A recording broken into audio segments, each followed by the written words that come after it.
Ils ont le pouvoir de dégoûter les autres cyclistes à chaque montée. Mais ces engins très pratiques pourraient-ils nuire à la planète ? En d'autres termes, est-ce que le vélo à assistance électrique pourrait avoir un impact néfaste sur l'environnement ? C'est une question d'autant plus importante que la vente de ces vélos électriques a explosé en 2020. Il s'en est écoulé près de 515 000 pièces, soit 30% de plus qu'en 2019. Cet vélo, il m'a changé la vie. Et vous pensez que ça pollue la planète ou pas ? Non, pas du tout. Zéro pollution. C'est comme les voitures, en fait, on déplace le problème ailleurs, là où c'est fabriqué, donc notamment beaucoup en Chine. Je pense qu'il est polluant pour le fait d'exister et d'avoir une batterie. Je pense que ça pollue quand même parce que comme ils sont électriques, il faut les brancher et l'électricité pollue. Après, je pense que l'impact est quand même beaucoup moins grand qu'en voiture. Je pense qu'ils ne polluent pas vraiment parce que c'est des petits moteurs de 300 watts. J'ai l'impression de faire un acte citoyen puisque je ne roule plus qu'avec mon vélo. Forcément, acheter un vélo électrique, ce n'est jamais neutre pour l'environnement. Il faut bien avoir en tête que le zéro émission n'existe pas, il n'y a pas d'activité ou de produit qui a zéro impact sur la planète. Grâce aux travaux de cette chercheuse et ses confrères, il est possible de chiffrer l'impact carbone de notre vélo électrique, pour une durée de vie moyenne d'environ 20 000 km.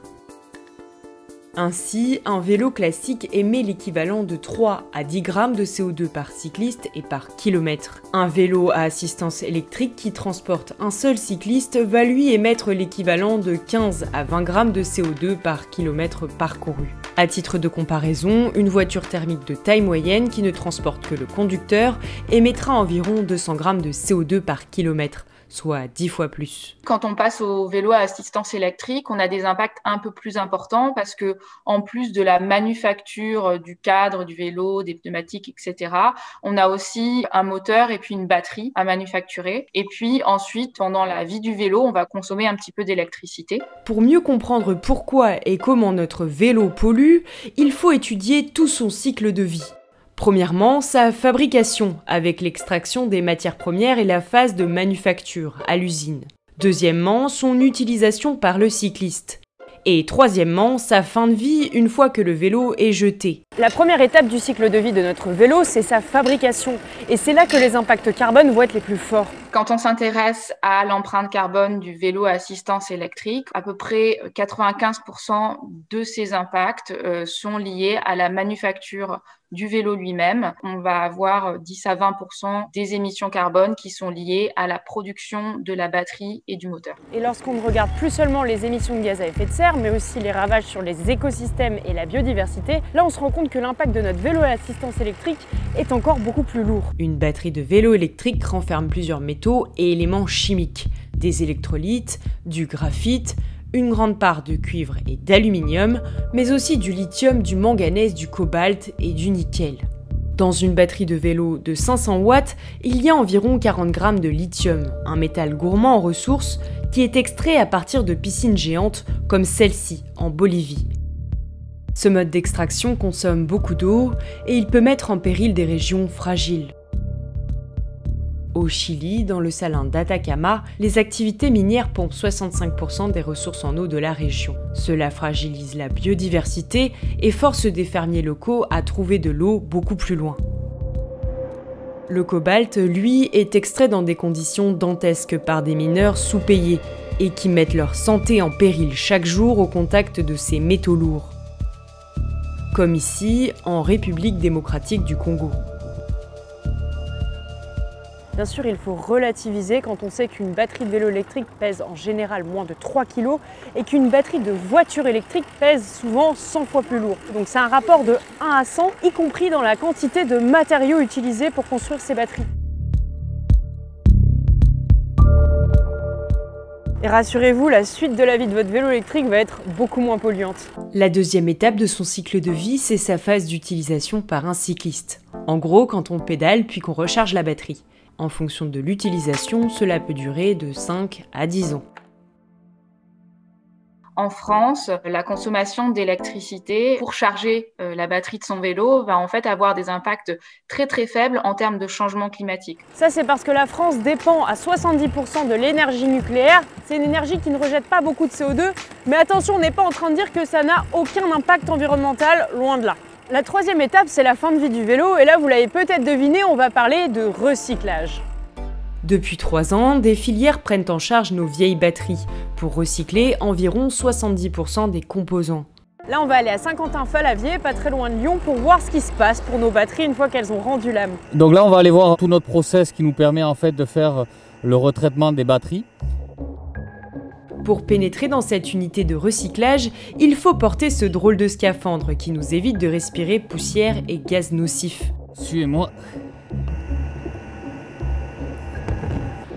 Cette usine a traité une bonne partie des 25 000 batteries de vélos recyclées par la filière en 2020. Première étape, le déballage des batteries collectées partout en France. Donc c'est une batterie qui finalement aujourd'hui n'avait plus d'énergie. Elles arrivent conditionnées en carton. Et ça, c'est par les éco-organismes qui vont nous envoyer des palettes complètes. Puis les batteries sont minutieusement démantelées.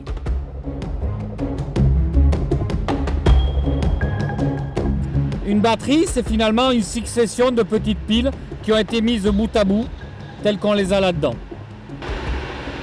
Donc l'opération très importante, ça va être de pouvoir séparer le maximum d'éléments, c'est-à-dire qu'on va ouvrir la batterie, enlever les éléments plastiques pour pouvoir ensuite accéder à l'intérieur de la batterie qui vont être les différents éléments, donc piles et accumulateurs. Et on va retirer tout ce qui peut être retiré. On coupe tous les câbles, les petits circuits imprimés. Plastique et circuits imprimés seront valorisés de leur côté, alors que le cœur de la batterie, lui, va partir faire un petit tour au chaud. Donc on va remplir tout ce panier, et ça ensuite on va aller le mettre dans notre four de thermolyse. Donc ce que nous allons mettre dans le four, ce sont les accumulateurs que nous avons démontés. On va partir de cet élément qui va dans le four, et à l'issue on obtiendra les éléments en sortie de four. Ce bac contient la matière obtenue après quelques heures à plusieurs centaines de degrés. On va récupérer finalement les métaux qui auront été concentrés et sur lesquels on va retrouver d'une part le cuivre, la partie aluminium et toute la masse active qui se retrouve en fait au cœur de la batterie. C'est cette partie-là, c'est ici que vont se retrouver le lithium, le cobalt, le manganèse et le nickel. Ces blocs sont ensuite broyés et séparés pour isoler chaque matériau. Le fer, le cuivre, l'aluminium et tous les autres métaux rares qui sont dans les plus petits pots vont ensuite vivre une seconde vie. Donc le lithium qui a été récupéré et qui est maintenant sous forme de carbonate de lithium, qui pourra être utilisé dans différentes applications ensuite. Pour l'instant, le taux de recyclage de nos vieilles batteries n'atteint que 8%. Ça, c'est parce que beaucoup de ces batteries n'intègrent la filière que longtemps plus tard, soit parce qu'elles sont oubliées au fond d'un tiroir ou parce qu'elles sont reconditionnées.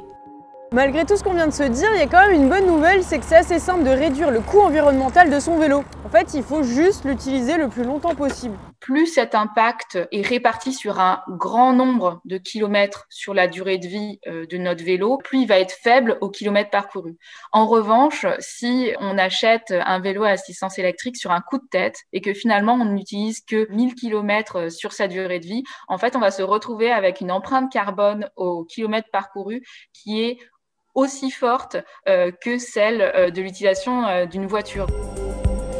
L'important, c'est d'acheter un vélo électrique seulement si vous êtes certain de l'utiliser, afin qu'il ne soit pas fabriqué pour rien. Et c'est bien sûr beaucoup mieux si c'est en remplacement d'un moyen de transport plus polluant, comme la voiture thermique.